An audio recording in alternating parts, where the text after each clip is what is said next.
Welcome to Edixi learning. നമ്മൾ IP മാറ്റിന്റെ ക്ലാസ്സുകളൊക്കെ എന്ത് ചെയ്തു സ്റ്റാർട്ട് ചെയ്ത് തുടങ്ങി അല്ലേ. നമ്മൾ ഓൾറെഡി എന്ത് ചെയ്തിട്ടുണ്ട്, VARCയുടെ കുറച്ച് ടോപ്പിക്സ് നമ്മൾ ഡിസ്കസ് ചെയ്തു. അതുപോലെ തന്നെ എന്താണ് DILRന്റെ കുറച്ച് ടോപ്പിക് നമ്മൾ ഡിസ്കസ് ചെയ്തു. ഇനി എന്താണ് ക്വാണ്ട് നമ്മൾ സ്റ്റാർട്ട് ചെയ്തു. അതിൽ ഓൾറെഡി നമ്മൾ കുറച്ച് ടോപ്പിക് എല്ലാം കവർ ചെയ്തു അല്ലേ. ഇനി നമ്മൾ ഡിസ്കസ് ചെയ്യാൻ പോകുന്ന ടോപ്പിക് എന്ന് പറയുന്നത് time, speed, distance.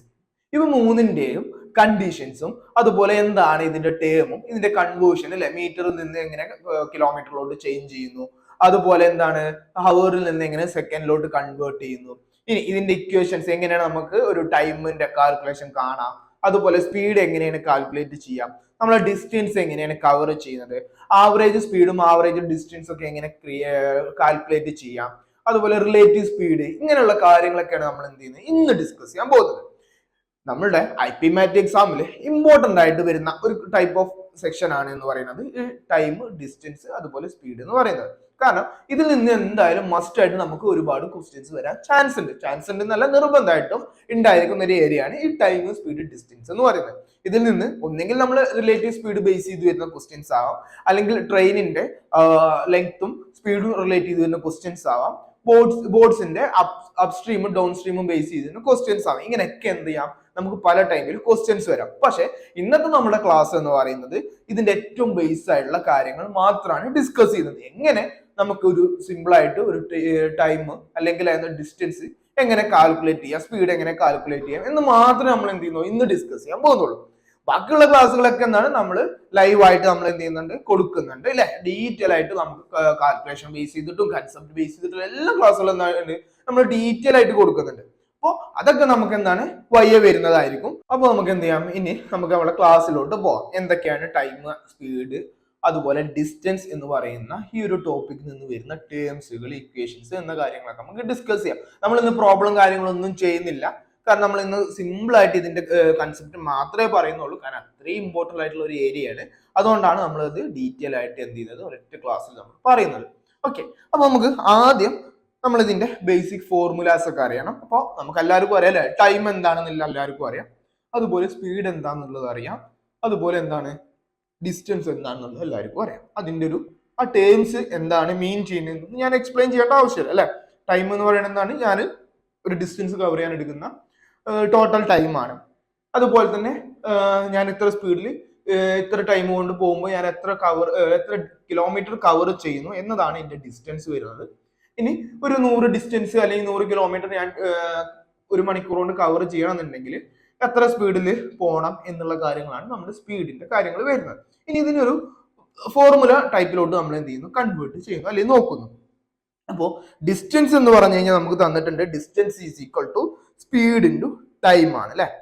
Distance is equal to speed into ടൈമും, സ്പീഡ് എന്ന് പറഞ്ഞു കഴിഞ്ഞാൽ ഡിസ്റ്റൻസ് ഡിവൈഡഡ് ബൈ ടൈം ആണ്. അതുപോലെ എന്താണ് ടൈം എന്ന് പറഞ്ഞാൽ ഡിസ്റ്റൻസ് ഡിവൈഡഡ് ബൈ സ്പീഡും ആണ്. അപ്പൊ ഇങ്ങനെയാണ് നമ്മളുടെ എന്ത് വരുന്നത്, ഇക്വേഷൻസ് വരുന്നത്. ഇനി ഇത് എങ്ങനെ നമുക്ക് ചൂസ് ചെയ്യാം അല്ലെ. നമുക്ക് എങ്ങനെ പറഞ്ഞത്, ഡിസ്റ്റൻസ് എന്ന് പറഞ്ഞു കഴിഞ്ഞാൽ സ്പീഡ് ഇൻറ്റു ടൈം ആണ്, അതുപോലെ സ്പീഡ് എന്ന് പറഞ്ഞു കഴിഞ്ഞാൽ എന്താണ് ഡിസ്റ്റൻസ് ഡിവൈഡഡ് ബൈ ടൈം ആണ്, അല്ലെങ്കിൽ നമുക്ക് എന്ത് പറയാം, ടൈം എന്ന് പറഞ്ഞു കഴിഞ്ഞാൽ എന്താണ് ഡിസ്റ്റൻസ് ഡിവൈഡഡ് ബൈ സ്പീഡും ആണ്. ഓക്കെ, ഇനി നമുക്ക് സിമ്പിൾ ആയിട്ട് കുറച്ചുകൂടി മനസ്സിലാക്കാൻ ഞാൻ എന്ത് ചെയ്യാൻ ഒരു ജസ്റ്റ് ഒരു ചെറിയൊരു ട്രയാങ്കിൾ ഞാൻ ഇവിടെ എന്ത് ചെയ്യുന്നുണ്ട്, ഡ്രോ ചെയ്യുന്നുണ്ട്. എന്നിട്ട് ഞാൻ അതിനെന്ത് ചെയ്തു, ഇങ്ങനെ ഒരു 3 പാർട്ടാക്കി ഡിവൈഡ് ചെയ്തു. ഇവിടെ ഞാൻ ഡിസ്റ്റൻസ് എന്ന് കൊടുത്തു, ഇവിടെ ഞാൻ എന്ത് കൊടുത്തു, സ്പീഡ് എന്ന് കൊടുത്തു, ഇവിടെ ഞാൻ ടൈം എന്ന് കൊടുത്തു. ഓക്കെ, അപ്പൊ എനിക്ക് നോക്ക് അല്ലെ, ഇവിടെ നോക്ക്, ഈ സ്പീഡ് ഇൻറ്റു ടൈമിന് എനിക്ക് എന്ത് പറയാം, ഡിസ്റ്റൻസ് ആണെന്ന് പറയാം. ഈ ഡിസ്റ്റൻസ് ഡിവൈഡഡ് ബൈ സ്പീഡ് എനിക്ക് ടൈം ആണെന്ന് പറയാം. ഡിസ്റ്റൻസ് ഡിവൈഡഡ് ബൈ ടൈം എന്ന് പറഞ്ഞു കഴിഞ്ഞാൽ സ്പീഡ് ആണെന്നും പറയാം. അപ്പൊ എപ്പോഴും നമ്മൾ എന്ത് ചെയ്യുക, ഈ ഒരു ട്രയാങ്കിൾ നമ്മൾ എപ്പോഴും എന്ത് ചെയ്യുക, നമ്മുടെ മൈൻഡിൽ കയറ്റി വെക്കുക. അപ്പൊ നിങ്ങൾക്ക് ഒരിക്കലും എന്ത് ചെയ്യില്ല, ഈ ഇക്വേഷന് മാറിപ്പോവാൻ ചാൻസ് ഇല്ല. ഓക്കെ, ഇനി നമുക്ക് എന്താണ് ഇതിൽ വരുന്ന കാര്യങ്ങൾ എന്ന് നോക്കാം. ഇനി ഇവിടെ നോക്കാം നമുക്ക്, the distance is a total path covered measured in kilometres or metre അല്ലെ.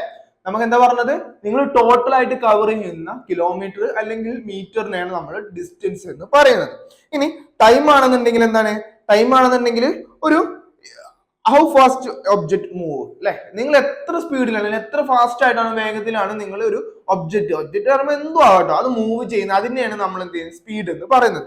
സ്പീഡ് നമ്മൾ കോമൺ ആയിട്ട് പറയുന്നത് കിലോമീറ്റർ പെർ ഹവറോ അല്ലെങ്കിൽ മീറ്റർ പെർ സെക്കൻഡോ ആയിരിക്കും. അപ്പൊ ഇത് രണ്ടും നമുക്ക് ആവശ്യമായിട്ട് വരുന്ന കാര്യമാണ്. ഇനി ടൈം എന്ന് പറഞ്ഞു കഴിഞ്ഞാൽ എന്താണ്, ടോട്ടൽ ടൈം അല്ലെ, ഇത്ര ഡിസ്റ്റൻസ് ഞാൻ ഇത്ര സ്പീഡ് പോയാൽ എത്ര സ്പീഡ് ടൈമിൽ ഞാൻ അവിടെ എത്തും എന്നുള്ള കാര്യങ്ങളാണ് ടൈം കൊണ്ട് പറയുന്നത്. ഇത് ഓൾറെഡി നമ്മൾ പറഞ്ഞതാണ് ഈ 3 ടേംസും എന്താണ് മീൻ ചെയ്യുന്നത് എന്നുള്ളത്. ഇനി അടുത്തൊരു കാര്യം ഇതിലുള്ളത് കൺവേർട്ടിംഗ് യൂണിറ്റ്സ് അല്ലെ. ഞാൻ ഓൾറെഡി പറഞ്ഞു നമുക്ക് കിലോമീറ്ററിൽ നിന്ന് ചിലപ്പോൾ മീറ്ററിലോട്ട് മാറ്റേണ്ടി വരും, ഹവറിൽ നിന്ന് സെക്കൻഡിലോട്ടൊക്കെ മാറ്റേണ്ടി വരും, ഇങ്ങനെയുള്ള കണ്ടീഷൻസ് ഒക്കെ വരും. അപ്പൊ എങ്ങനെയാണ് ഇത് കൺവേർട്ട് ചെയ്യുന്നത്, എന്തുകൊണ്ട് നമ്മൾ ഈ ഒരു വാല്യൂ ചൂസ് ചെയ്യുന്നത് അല്ലെ. പലരും ഡൗട്ട് ഉണ്ട്, നിങ്ങൾക്ക് ഈ കൺവേർട്ട് ചെയ്യുന്ന വാല്യൂ അറിയായിരിക്കും അല്ലെ. ഇപ്പോ 18/5 എന്നോ അല്ലെങ്കിൽ 5/18 എന്നോ എന്നുള്ള ടേംസ് ഒക്കെ നിങ്ങൾക്ക് അറിയുന്നുണ്ടാവും. പക്ഷെ എങ്ങനെ ഇത് വന്നു, എന്തുകൊണ്ട് നമ്മൾ ഇത് എടുത്തു എന്നുള്ള കാര്യം നമ്മൾ എന്ത് ചെയ്യണം, മനസ്സിലാക്കണം. ഓക്കെ, അപ്പൊ kilometre per hour to metre per second, എങ്ങനെയാണ് കിലോമീറ്റർ പെർ ഹവറിൽ നിന്ന് മീറ്റർ ബൈ സെക്കൻഡിലോട്ട് കൺവേർട്ട് ചെയ്യുന്നത് എന്നാണ് നമ്മൾ ഡിസ്കസ് ചെയ്യുന്നത്. ഓക്കെ, അതായത് എന്തുകൊണ്ട് മൾട്ടിപ്പിൾ ചെയ്യുന്നതാണ്, മൾട്ടിപ്പിൾ ബൈ 5/18. 5/18 കൊണ്ട് മൾട്ടിപ്പിൾ ചെയ്യാം അല്ലെ. 5/18 കൊണ്ട് മൾട്ടിപ്പിൾ ചെയ്യണം എന്തിനെ, കിലോമീറ്റർ പെർ ഹവറിനെ. അപ്പൊ നമുക്ക് എന്ത് കിട്ടും, മീറ്റർ പെർ സെക്കൻഡ് കിട്ടും. ഇനി ഒരു എക്സാമ്പിൾ നോക്കാം അല്ലെ. 36 കിലോമീറ്റർ പെർ ഹവറിനെ ഞാൻ എന്തിലോട്ട് മാറ്റണം, മീറ്റർ പെർ സെക്കൻഡിലോട്ട് കൺവേർട്ട് ചെയ്യണം. എന്തായി, കിലോമീറ്ററിനെ ഞാൻ എന്ത് ചെയ്തു, 5/18 കൊണ്ട് മൾട്ടിപ്പിൾ ചെയ്തു, എനിക്ക് എന്ത് കിട്ടി, 10 മീറ്റർ പെർ സെക്കൻഡ് എന്ന് കിട്ടി. ഇത് ഈക്വൽ ആയി അല്ലെ, ഇക്വേഷൻ എന്ത് ചെയ്തു. സോ നമ്മൾ എന്ത് വെച്ചൊരു എക്സാമ്പിൾ നമ്മൾ പറഞ്ഞു. ഇനി എന്തുകൊണ്ട് വൈ 5/18 എന്ന് പറയുന്ന വാല്യൂ എങ്ങനെ വന്നു, ഇതൊരു വാല്യൂ നമ്മൾ ഇട്ട് കൊടുത്തിട്ട് കാര്യമുണ്ടോ, അങ്ങനെ എനിക്ക് 7/20 പറയാം, അല്ലെങ്കിൽ എന്താണ് 9/21 എന്ന് പറയും, ഇങ്ങനെ ഒരു വാല്യൂസ് ഒക്കെ കൊടുത്തൂടെ. അങ്ങനെ ഏതെങ്കിലും ഒരു വാല്യൂസ് കൊടുത്തു കഴിഞ്ഞാൽ ഇങ്ങനെ നമ്മുടെ കാൽക്കുലേഷൻ റെഡി ആവും. ഇതാണ് നമ്മൾ മനസ്സിലാക്കേണ്ടത്, എന്തുകൊണ്ട് 5/18 വന്നു. ഒരു കിലോമീറ്റർ എന്ന് പറഞ്ഞു കഴിഞ്ഞാൽ നമുക്കറിയാം അത് എത്ര മീറ്റർ ആണ്, 1000 മീറ്റർ ആണ്. അതുപോലെ തന്നെ 1 ഹവർ എന്ന് പറഞ്ഞു കഴിഞ്ഞാൽ 60 മിനിറ്റ് അല്ലെ, 60 മിനിറ്റ്. അപ്പൊ എത്ര സെക്കൻഡ്സ് വരും, 3600 സെക്കൻഡ്സ് ആണ് ഒരു ഹവർ എന്ന് പറയുന്നത്. അപ്പോ ഇതിനെ കൺവേർട്ട് ചെയ്യാറുണ്ടെങ്കിൽ 1000 ഡിവൈഡഡ് ബൈ 3600 അല്ലെ. അപ്പൊ ഇതിനെ ഡിവൈഡ് ചെയ്യുമ്പോൾ നമുക്ക് എന്ത് കിട്ടും, 5/18 എന്ന് കിട്ടും. 0 ഒക്കെ പോയി അല്ലെ. 10-ലാണെന്നുണ്ടെങ്കിൽ 5 ടൈംസും 36-ലാണെന്നുണ്ടെങ്കിൽ 18 ടൈംസും. അവിടെ വേറെ വാല്യൂസ് ഒന്നും നമുക്ക് എന്ത് ചെയ്യാൻ പറ്റില്ല, യൂസ് ചെയ്യാൻ പറ്റില്ല. അതുകൊണ്ടാണ് 5/18 വന്നത്. ഇനി metre to kilometre, metre per സെക്കൻഡിൽ നിന്ന് കിലോമീറ്റർ പെർ ഹവറിലോട്ട് എങ്ങനെ കൺവേർട്ട് ചെയ്യാം. ഇവിടെ മൾട്ടിപ്പിൾ ചെയ്യുന്നത് എങ്ങനെയാണ്, 18/5 അല്ലെ. 18/5 അവിടെ നമ്മൾ പറഞ്ഞത് 5/18 ആണെങ്കിൽ ഇവിടെ 18 ഡിവൈഡ് ബൈ 5 നേരെ അതിന്റെ റെസിപ്രോക്കൽ എടുത്തിട്ട് ചെയ്യാം. ഓക്കെ, എക്സാമ്പിൾ നോക്ക്. ഇവിടെ തന്നിട്ടുണ്ട് എന്താണ്, 15 മീറ്റർ പെർ സെക്കൻഡിലെ ഞാൻ കിലോമീറ്റർ പെർ സെക്കൻഡ് ഹവറിലോട്ട് എന്ത് ചെയ്യണം, കൺവേർട്ട് ചെയ്യണം. അപ്പൊ metre per second into 18 divide by 5 is equal to 54 kilometre per hour എന്ന് എനിക്ക് കിട്ടി. ഇതാണ് ഇതിന്റെ ബേസിക് കൺവേർഷൻ ഫോർമുല എന്ന് പറയുന്നത്. അപ്പൊ ഇത് മനസ്സിലാക്കിയാൽ മാത്രമേ നമുക്ക് എന്ത് ചെയ്യാൻ പറ്റുള്ളൂ, ഇങ്ങനെ കിലോമീറ്ററിൽ നിന്ന് മീറ്ററിലോട്ടോ ഒക്കെ കൺവേർട്ട് ചെയ്യാൻ പറ്റുള്ളൂ. കാരണം ക്വസ്റ്റ്യൻസ് വരും, ക്വസ്റ്റ്യൻ നമുക്ക് മീറ്റർ തന്നിട്ട് കിലോമീറ്റർ കാൽക്കുലേറ്റ് ചെയ്യാൻ പറയണമെന്നുണ്ടെങ്കിൽ നമ്മൾ അവിടെ ഈ ഒരു ഫോർമുല ഒക്കെ യൂസ് ചെയ്തിരിക്കണം. അതുകൊണ്ടാണ് ഞാൻ ഈ ഫോർമുല എങ്ങനെ വന്നു, എന്തുകൊണ്ട് ഇത് വന്നു, എങ്ങനെയാണ് നമ്മൾ ഇത് യൂസ് ചെയ്യേണ്ടത് എന്ന കാര്യം നമ്മൾ ഇവിടെ ഡിസ്കസ് ചെയ്തത്. ഓക്കെ, അപ്പോൾ നമ്മൾ എന്ത് ചെയ്തു, ടൈമും സ്പീഡും ഡിസ്റ്റൻസും എങ്ങനെ കാൽക്കുലേറ്റ് ചെയ്യാം, അതിന്റെ കൺവേർട്ടിങ് എങ്ങനെയാണെന്നൊക്കെ നമ്മൾ പറഞ്ഞു അല്ലെ. ഇനി ഞാൻ സ്റ്റാർട്ടിങ്ങിൽ നിങ്ങളോട് പറഞ്ഞിട്ടുണ്ടായിരുന്നു മറ്റൊരു ഇമ്പോർട്ടന്റ് ടേം ആണ് റിലേറ്റീവ് സ്പീഡ് എന്ന് പറയുന്നത്. അപ്പോൾ റിലേറ്റീവ് സ്പീഡ് എങ്ങനെയാണ് വരുന്നത് നോക്കാം. ഇതിന് 2 മെത്തേഡുകൾ അല്ലെങ്കിൽ ഓപ്ഷൻസ് നമുക്ക് മുന്നിലോട്ട് വരും എക്സാമിന്റെ സമയത്ത്. ഒന്നെങ്കിൽ അത് ഓപ്പോസിറ്റ് ടൈമിലാവുമ്പോൾ ഓപ്പോസിറ്റ് ഡയറക്ഷനിലോട്ട് മൂവ് ചെയ്യുമ്പോഴും അതുപോലെ എന്താണ് സെയിം ഡയറക്ഷനിൽ മൂവ് ചെയ്യുമ്പോഴും വരുന്നതാണ് ഇവിടെ റിലേറ്റീവ് സ്പീഡിൽ വരുന്ന 2 കണ്ടീഷൻസ് അല്ലെങ്കിൽ ക്രൈറ്റീരിയാസ് എന്ന് പറയുന്നത്. അപ്പൊ ആദ്യം നമുക്ക് എന്ത് ചെയ്യാം, റിലേറ്റീവ് സ്പീഡ് എങ്ങനെയാണ് എന്നുള്ളത് നോക്കി നോക്കാം. ഏതില്, ഓപ്പോസിറ്റ് ഡയറക്ഷനിൽ. when 2 objects move towards each other their relative speed is the sum of individual speed. ഇപ്പൊ റിലേറ്റീവ് സ്പീഡ് എന്ന് പറഞ്ഞു കഴിഞ്ഞാൽ 2 ഒബ്ജക്റ്റുകൾ തമ്മിലുള്ള അല്ലെങ്കിൽ 2 പെർട്ടിക്കുലർ തിങ്സ് തമ്മിലുള്ള 2 കാര്യങ്ങൾ, ചിലപ്പോൾ എന്തും ആയിക്കോട്ടെ, ചിലപ്പോൾ ഞാനും നിങ്ങളും തമ്മിലുള്ള ഒരു സ്പീഡിനെ കാൽക്കുലേറ്റ് ചെയ്ത് പറയുന്നതായിരിക്കാം, അല്ലെങ്കിൽ എന്താണ് 2 ട്രെയിൻ ഒരുമിച്ച് മൂവ് ചെയ്യുന്നതായിരിക്കാം, 2 കാറുകൾ തമ്മിലുള്ള റേസിംഗ് ആയിരിക്കാം. ഇങ്ങനെയൊക്കെയുള്ള 2 കാര്യങ്ങളെ കണക്ട് ചെയ്ത് വരുന്ന കാര്യമാണ് റിലേറ്റീവ് സ്പീഡ് എന്ന് പറയുന്നത്. ഇനി ഓപ്പോസിറ്റ് റിലേഷനിലാണെങ്കിൽ അല്ലെങ്കിൽ ഓപ്പോസിറ്റ് ഡയറക്ഷനിലാണ് ഈ 2 ഒബ്ജക്റ്റ് മൂവ് ചെയ്യുന്നതെങ്കിൽ അതിന്റെ റിലേറ്റീവ് സ്പീഡ് എന്ന് പറയുന്നത് എങ്ങനെയാണെന്നാ പറഞ്ഞത്, സം ഓഫ് ഇൻഡിവിജ്വൽ സ്പീഡ്സ്. അതായത് ഇപ്പൊ ഞാനും നിങ്ങളും അല്ലെ ഓപ്പോസിറ്റ്, ഞാൻ എന്ത് ചെയ്യാണ്, നിങ്ങളെ നേരെ വരികയാണ്, നിങ്ങൾ എന്റെ നേരെ ഇങ്ങോട്ട് നടന്നു വരികയാണ്. അപ്പൊ ഞാനൊരു സ്പീഡിലായിരിക്കും നിങ്ങളൊരു സ്പീഡിലായിരിക്കും നടന്നു വരുന്നത്. അപ്പൊ നമ്മൾ തമ്മിലെ റിലേറ്റീവ് സ്പീഡ് കാൽക്കുലേഷൻ എന്ന് പറഞ്ഞാൽ എങ്ങനെയാണ്, എന്റെ സ്പീഡും നിങ്ങളുടെ സ്പീഡും കാൽക്കുലേറ്റ് ചെയ്തതായിരിക്കും എന്നാ പറഞ്ഞത്. അപ്പൊ ഇവിടെ നോക്ക്, relative speed is equal to S1 plus S2 അല്ലെ. S1 എന്ന് പറഞ്ഞു കഴിഞ്ഞാൽ എന്റെ സ്പീഡ്, S2 എന്ന് പറഞ്ഞു കഴിഞ്ഞാൽ എന്താണ് നിങ്ങളുടെ സ്പീഡ്. അങ്ങനെ 2 ഇൻഡിവിജ്വൽ സ്പീഡുകളിൽ ആഡ് ചെയ്ത് കിട്ടുന്നതാണ് എന്തെന്ന് പറയുന്നത് നമ്മുടെ റിലേറ്റീവ് സ്പീഡ് എന്ന് പറയുന്നത്. ഇനി അതിന്റെ ഒരു എക്സാമ്പിൾ തന്നിട്ടുണ്ട്. Train A at 16 km per hour and train B at 14 km per hour moving towards each other have relative speed of 100 km per hour. ഇവിടെ എന്ത് ചെയ്തത്, എ എന്ന് പറയുന്ന ട്രെയിനിന്റെ സ്പീഡ് 60ഉം ബി എന്ന് പറയുന്ന ട്രെയിനിന്റെ സ്പീഡ് എന്താണ് 40ഉമാണ്. ആഡ് ചെയ്തപ്പോൾ എന്ത് കിട്ടി, 100 കിലോമീറ്റർ പെർ ഹവർ. ഇവിടെ രണ്ടും 100 ആയതുകൊണ്ട് തന്നെ കിലോമീറ്റർ പെർ ഹവർ ആയതുകൊണ്ട് തന്നെ എന്താണ്, നമുക്ക് അങ്ങനെ കാൽക്കുലേറ്റ് ചെയ്താൽ മതി. ഓക്കെ, അപ്പൊ ഇതാണ് ഓപ്പോസിറ്റ് ഡയറക്ഷന്റെ കേസിൽ റിലേറ്റീവ് സ്പീഡ് വരുന്നത്. ഇനി സെയിം ഡയറക്ഷനിലാവുമ്പോൾ എങ്ങനെയാണ് വരുന്നത് നോക്കാം. When objects move in the same direction, relative speed is the difference of speed. അതായത് ഞാൻ നിങ്ങൾ ഒരുമിച്ചാണ് മൂവ് ചെയ്ത് പോകുന്നത്, സെയിം ഡയറക്ഷനിലോട്ട് പോവാണ്. ഒരു കാറ് റേസിംഗ് നടക്കാണ്, സെയിം ഡയറക്ഷനിൽ മൂവ് ചെയ്തുകൊണ്ടിരിക്കുകയാണ്. അപ്പൊ അവിടുത്തെ സ്പീഡ്, റിലേറ്റീവ് സ്പീഡ് എന്ന് പറയുന്നത് എന്താണ്, ഡിഫറൻസ് ഓഫ് സ്പീഡ്സ് ആണ്. അതായത് സ്പീഡ് 1ൽ നിന്ന് സ്പീഡ് 2 മൈനസ് ചെയ്യുക, അല്ലെങ്കിൽ ഏതാണോ സ്പീഡ് ഇൻക്രീസ് ആയിട്ടുള്ള വാല്യൂ അതിൽ നിന്ന് ലോ സ്പീഡ് എന്ത് ചെയ്യുക, നമ്മൾ മൈനസ് ചെയ്യുക. ഇവിടെയാണ് നമ്മളുടെ സെയിം ഡയറക്ഷനിലെ റിലേറ്റീവ് സ്പീഡിന്റെ കാൽക്കുലേഷൻ വരുന്നത്. നോക്കാം അല്ലെ. Example, A car A at 18 km per hour overtaking car B at 16 km per hour has relative speed of 20 km per hour. അല്ലെ, അപ്പൊ നമ്മൾ എന്താണ്, ഹൈവേയിലൂടെ ഒരു കാർ 80 കിലോമീറ്റർ ഇങ്ങനെ പോവാ, പോക്ക് പോവാ. അപ്പൊ എന്ത് ചെയ്തു, നേരെ ഒരു 100 കിലോമീറ്റർ സ്പീഡിൽ വേറൊരു കാർ വന്നിട്ട് ഒറ്റ ഓവർടേക്ക് ഇതുപോലെ.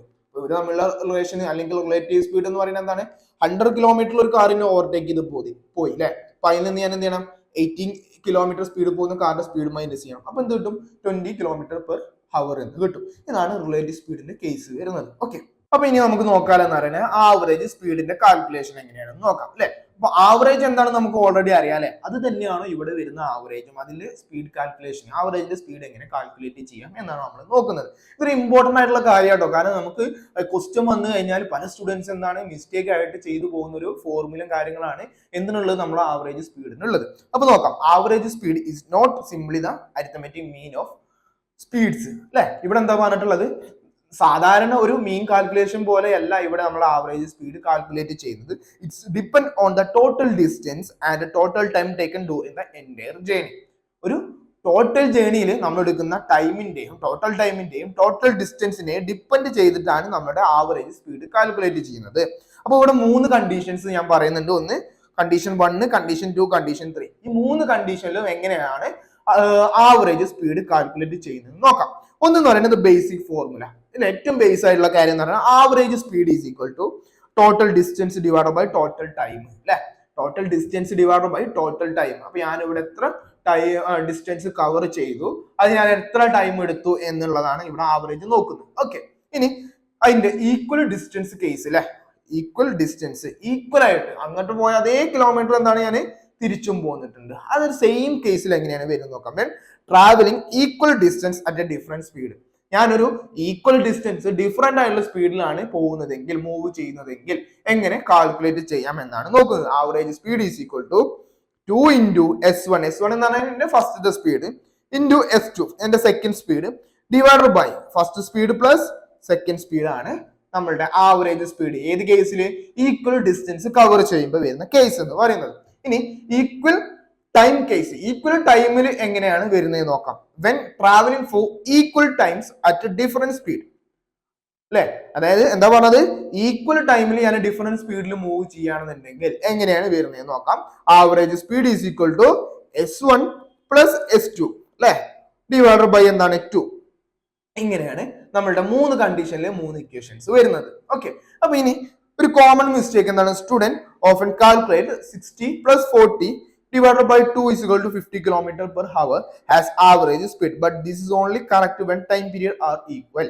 അപ്പൊ എന്താ പറഞ്ഞിട്ടുള്ളത്, ആവറേജ് സ്പീഡ് സാധാരണ സ്റ്റുഡൻസ് എങ്ങനെ കാൽക്കുലേറ്റ് ചെയ്ത് 60 കിലോമീറ്റർ പോയി, അതുപോലെ 40 കിലോമീറ്റർ പോയി ഡിവൈഡ് ബൈ 2 അല്ലെ, 2 ടൈം തന്നിട്ടുള്ളൂ. ഡിവൈഡ് ബൈ 2 ചെയ്തപ്പോൾ എന്ത് കിട്ടി, 50 കിലോമീറ്റർ കിട്ടി, 50 കിലോമീറ്റർ കിട്ടി.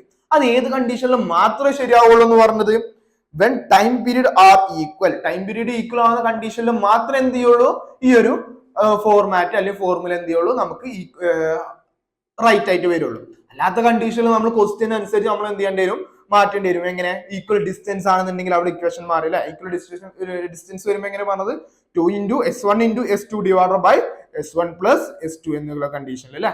അല്ലെങ്കിൽ എന്താണ്, total distance divided by total time എന്ന് പറയുന്ന കണ്ടീഷൻ. അപ്പൊ ഇങ്ങനെയുള്ള കണ്ടീഷൻസ് ഒക്കെ വരാം. ഇനി ഇപ്പൊ നിങ്ങൾക്ക് എന്ത് ചെയ്തു കൺസെപ്റ്റും കാര്യങ്ങളൊക്കെ മനസ്സിലായി. ഇനി ഇതിന്റെ പ്രോബ്ലംസ് കുറെ ചെയ്യണം അല്ലെ. അപ്പൊ പ്രോബ്ലംസ് ചെയ്യണമെന്നുണ്ടെങ്കിൽ എന്ത് ചെയ്യണം, നമ്മുടെ കമ്മ്യൂണിറ്റി ഗ്രൂപ്പിൽ നമ്മൾ എന്ത് ചെയ്യും, ഡെയിലി നിങ്ങൾക്ക് കുറച്ച് ക്വസ്റ്റ്യൻസ് പ്രാക്ടീസ് ചെയ്യാൻ തരും. നമ്മൾ എടുക്കുന്ന ക്ലാസ്സുകൾ ഡിപ്പെൻഡ് ചെയ്തിട്ട് നമ്മൾ കുറച്ച് ക്വസ്റ്റ്യൻസ് എന്ത് ചെയ്യും, നിങ്ങൾക്ക് ഡെയിലി എന്ത് ചെയ്യും, പ്രാക്ടീസ് ചെയ്യാൻ തരും. അത് മാത്രം മതി അല്ലെ. നമ്മൾ പഠിക്കുന്ന യൂട്യൂബ് വീഡിയോസും നമ്മൾ അപ്ലോഡ് ചെയ്യുന്ന യൂട്യൂബ് വീഡിയോസും അതുപോലെ തന്നെ എന്താണ് നമ്മുടെ കൺസെപ്റ്റ് നോട്ട്സും കാര്യങ്ങളും നമ്മുടെ ഡെയിലി പോൾസും കാര്യങ്ങളൊക്കെ എന്താണ് നിങ്ങൾ പ്രോപ്പർ ആയിട്ട് ഫോളോ ചെയ്ത് നമ്മുടെ ബാച്ചിലൊക്കെ എൻറോൾ ചെയ്ത് അടിപൊളിയായിട്ട് മുന്നോട്ട് പോവുകയാണെന്നുണ്ടെങ്കിൽ IIM എന്ന് പറയുന്ന നിങ്ങളുടെ ഡ്രീം എന്തായാലും എന്ത് ചെയ്യും, അച്ചീവ് ചെയ്തിരിക്കും.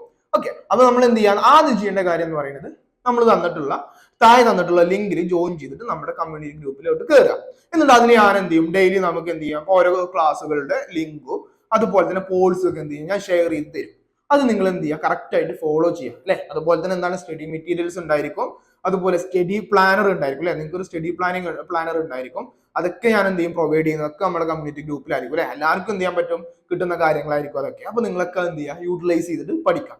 അപ്പൊ ഇനി നമുക്ക് എന്ത് കാണാം, എല്ലാം എക്സാമും കാര്യങ്ങളൊക്കെ കഴിഞ്ഞിട്ട് ഒരു ദിവസം നമുക്ക് എന്ത് ചെയ്യാം, എല്ലാവർക്കും ഒരുമിച്ച് കൂടിയിട്ട് IIM ഇരുന്ന് നമുക്ക് ഒരു ദിവസം സംസാരിക്കുകയൊക്കെ ചെയ്യാം അല്ലെ. എന്ത് രസമായിരിക്കും അല്ലെ അങ്ങനെയൊക്കെ ചെയ്യാൻ. അപ്പൊ നിങ്ങൾ ഫസ്റ്റ് എന്ത് ചെയ്യാം, നമ്മുടെ പേജ് എന്ത് ചെയ്തേക്ക് ഒന്ന് ഫോളോ ചെയ്തിട്ടേക്ക്, എന്നിട്ട് നമ്മുടെ കമ്മ്യൂണിറ്റി ഗ്രൂപ്പിലും ജോയിൻ ചെയ്തേക്കും. ഇനി നമ്മുടെ ബാച്ചിന്റെ ഡീറ്റെയിൽസ് ഏതാ ബാച്ച് നിങ്ങൾക്ക് അറിയാം അല്ലെ. IPMAX എന്ന് പറയുന്ന നമ്മുടെ ബാച്ചിനെ കുറിച്ച് നിങ്ങൾക്ക് ഇനി കൂടുതൽ ഡീറ്റെയിൽസ് എന്തെങ്കിലും അറിയണമെന്നുണ്ടെങ്കിൽ താഴെ കാണുന്ന നമ്പറിൽ എന്ത് ചെയ്താൽ മതി, ജസ്റ്റ് ഒന്ന് കോൺടാക്ട് ചെയ്താൽ മതി. ഓക്കെ, ഇനി എന്തെങ്കിലും അഡീഷണൽ ആയിട്ട് ടോപ്പിക്സിന്റെ ക്ലാസ്സുകൾ നിങ്ങൾക്ക് അഡീഷണൽ ആയിട്ട് വേണമെന്നുണ്ടെങ്കിൽ എന്ത് ചെയ്യാം, ജസ്റ്റ് ടോപ്പിക് ഏതാണെന്ന് നിങ്ങൾ ഒന്ന് കമന്റ് ചെയ്ത് കഴിഞ്ഞാൽ നമുക്ക് എന്ത് ചെയ്യാം, അതിന്റെ വീഡിയോ കാര്യങ്ങൾ ചെയ്യാം. Okay, thank you.